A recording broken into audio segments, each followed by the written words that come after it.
Did you ever do the same thing again? Um, I can say that it's a really bad experience in my life, and also it is unforgettable. After that, I thought that I had to be a better person. I would never do that thing again. Okay, can I have Yeah. it, please?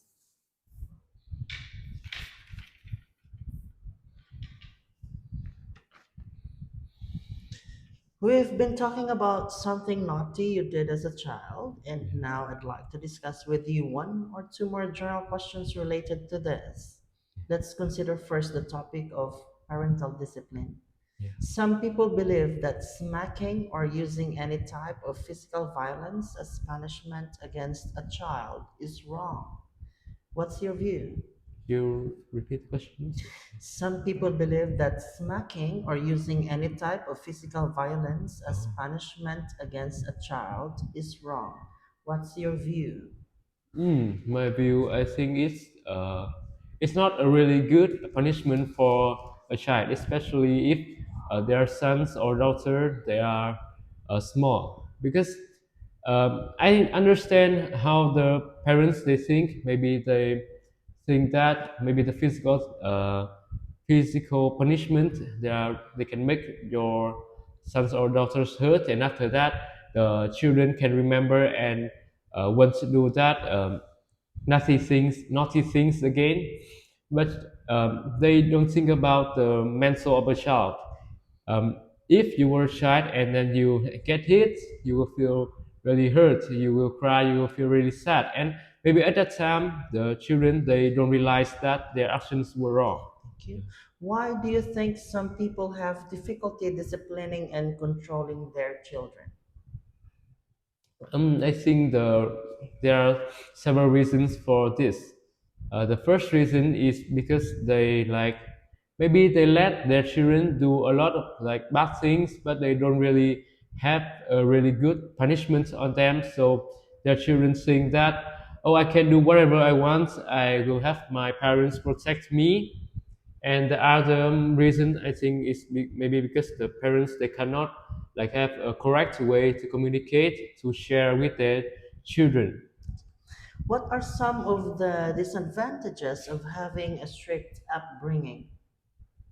mm, I think the strict upbringing it has some disadvantages.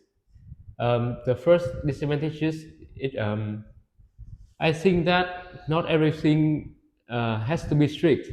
You can share, you can talk with your children like in a good way. So make them feel comfortable. They can understand what they did, if it's wrong or it is acceptable. Now, let's talk about children misbehaving. What do you think are some of the reasons why children misbehave? I think the biggest reason for children to like misbehaving is because their educational environment. If they were born in a well family, their parents know how to teach the children, they will like learn well and do the right things. But if their parents they don't really care about their son or daughters, uh, they will affect their sons or daughters.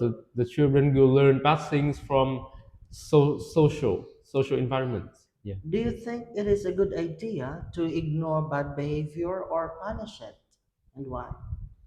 I think that we should not ignore the bad behavior, because if we ignore the children that misbehaving, maybe they will have a really bad actions in the future. However, I think that we don't have to use like really strict or physical punishment. We only need to think about like a small punishment, but it can affect a lot into the children mental. Do you think that children nowadays misbehave more or less than they did in the past? I think that children nowadays they misbehaving more than in the past. The first reason is because in the past they were scared of their parents. I can say that, yeah. But nowadays they have the mobile phones, they have the iPads, the TV, so it's really easy for them to learn bad things from the internet. And so the solution, I think, we can reduce the number of students that are misbehaving is we can like care more about their activities, care more about what they learned from outside environments. Okay, that's the end of the speaking test. Yeah, thank you.